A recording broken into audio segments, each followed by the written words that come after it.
So right now in Luxembourg, that song is being fed through all of that Yeah, we can equipment, even and have then a we're look. sitting here in LA just hearing it instantly. And we can even have a look Putting it in, while yeah. so if I play it and open the camera, you Yeah. can see the meters on the lavry and on the compressor, and I can even like move in.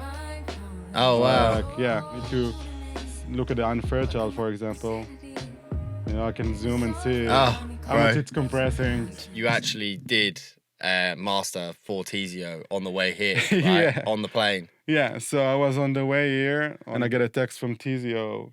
Hey, we have this project. They need it today. Where you at? We need to master it. Yeah, I'm 10,000 feet in the air right now. I texted but him no like, problem.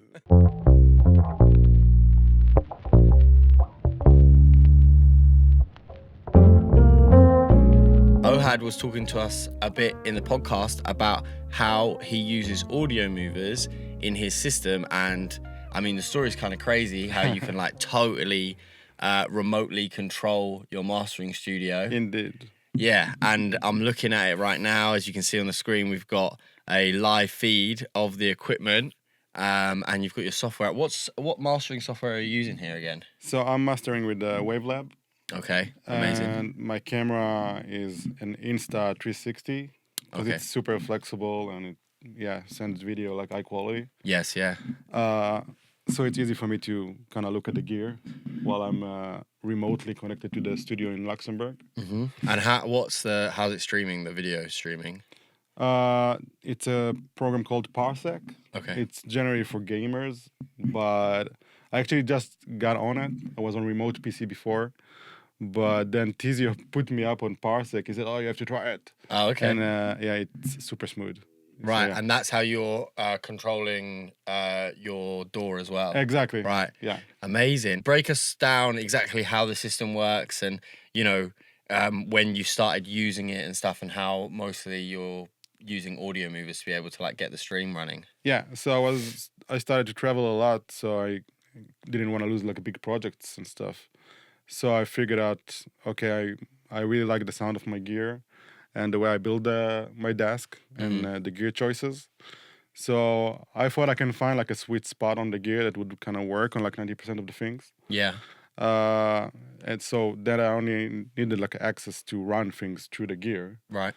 So I played with the like TeamViewer and stuff like that, all the programs that everybody knows. Yes, yeah. And yeah, that's how it started basically. Right. Yeah. And I think I came here. Do you remember the first project that you like tested it out on, and it was like, okay, smooth, and it's come out? Yeah. So I mean, at first I just tested the settings on like 50 tracks. Right. I was like, yeah, I'm not gonna tell who's the artists, but I basically tested the same setting, didn't change a knob on 50 tracks straight, just to make sure that it was working. Yeah, like what's the feedback I'm getting?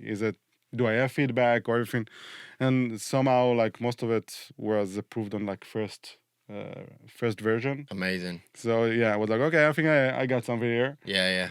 And I think the biggest project I did like that was Ski Mask, the Slump God album. Oh wow. Yeah. Oh wow. Yeah. Amazing. I had to go to LA, but deadline was insane.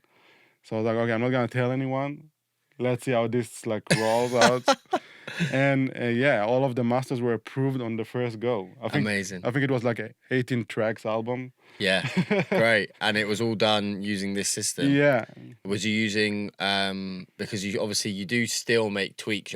It's just the hardware that sort of stays stagnant, and you have these like golden settings for which people are probably trying to screen grab now. Exactly. So people won't think I'm lazy or anything like that. I'm like, I'm not doing anything. Yeah. I want to treat the analog for, my chain sound and the analog sound, but I will still then in the box will open probably more plugins that I usually use.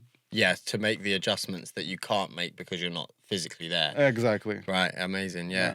So, and have you been using Audiomovers since like the beginning of the system? Or exactly, because I needed like a really good audio stream, like to hear what's happening in the studio in Luxembourg.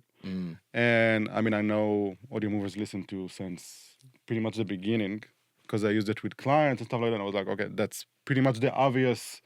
Yeah. Well, it wouldn't be possible without a software like that, right? Because Probably it's all not. about the Yeah. quality. Yeah, right? it would be like blindside, you know, Yeah, like I exactly. can run it, but I don't know what's actually happening. Yeah. So Amazing. yeah. Let's show us exactly like, you know, how the project works and how Yeah. you've got it set up on the door and stuff. All right, so we'll remove the gear from here. So this is basically my Wavelab session. Mhm. So down here I have the reference I got from the mixer, and this is basically the mix that I'm gonna run. Right. The difference is in level is because once I get a mix, my gear likes -18. Like that's it sounds the best. Are you pulling that down yourself, or are you asking that as a deliverable? No, I'm doing it myself. Right. Because I mean, it's you can't really ask people to do that. You know? Yeah, It's they're not gonna do it. yeah, and you can't know how they. I mean, you never know how they do that. Right. Yeah.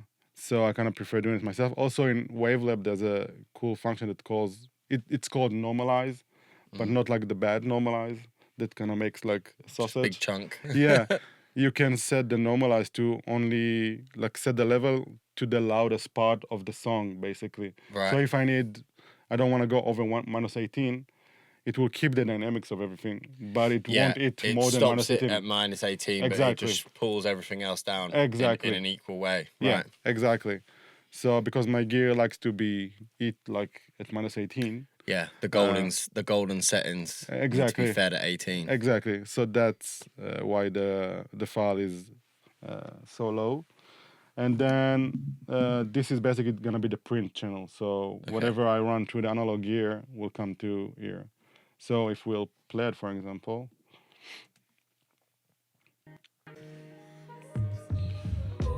So we're listening to the analog chain now. And in real time, using LISTENTO, which sits here on my plugins. That's amazing. I can compare it to the reference already while running it on the analog side. Yeah.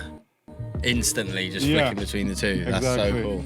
Yeah. So right now in Luxembourg, that song is being fed through all of that we equipment, can even and have then a we're look. sitting here in LA just hearing it instantly. And we can even have a look while we're doing it, because the reason I have a camera on my gear is to see how hard I hit the converters or of course, or the compressors and stuff like that, and then I can pull. Yeah, making sure you're not peaking. Exactly, like and that. then I can pull off gain from here, just on the just file. pulling it in. Yeah. So if I play it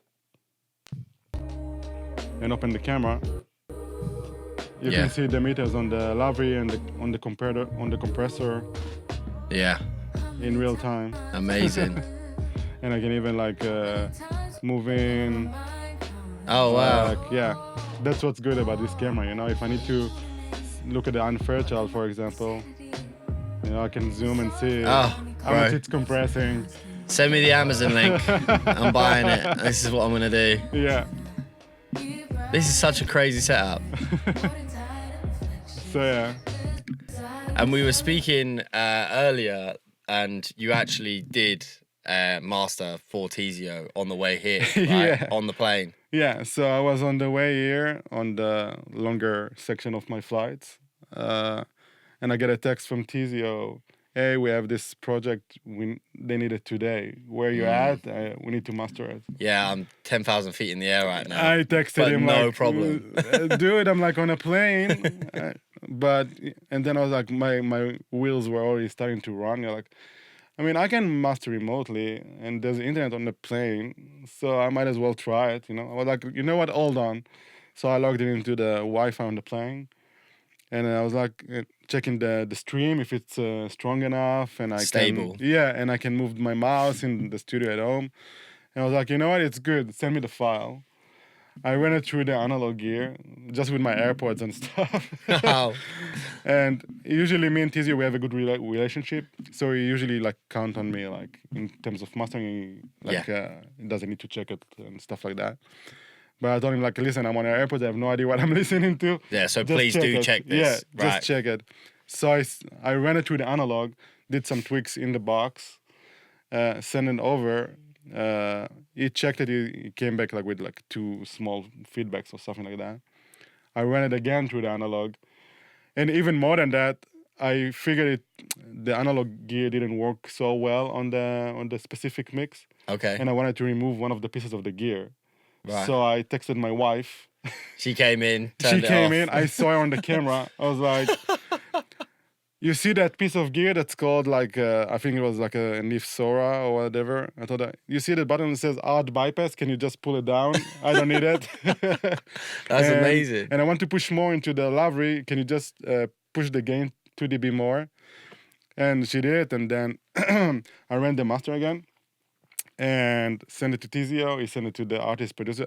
I think by the time I got off the plane, it was already approved. Amazing. That is unbelievable. Like the world we're living in. There'll be mastering engineers watching this video back like, bro, shut the hell up. Yeah. Like, do you know what I mean? But that is unreal. And so thank you so much for sharing it with us sure, as well. yeah, Really happy to. appreciate it. So yeah, and bro, thank you so much for coming on. Really appreciate it. This is amazing. It's great. It's amazing to see how you're using Audiomovers and like, you know, advancing it even beyond its like initial use form, you know, because, you know, it's mostly people using it to do recalls with artists and stuff, but you're like internally just using it to control your system. It's nuts. There's crazy technology out there. You just need to learn how to use it in like to your benefit. Yeah,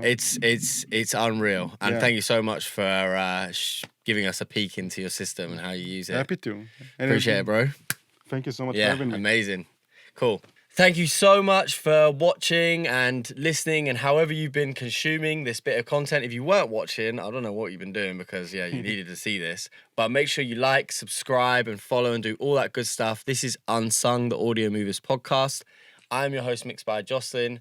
Ohad stuff will be linked below so you can check him out and maybe you could get a master off of him if you're lucky. And I'll catch you guys in the next one. Safe.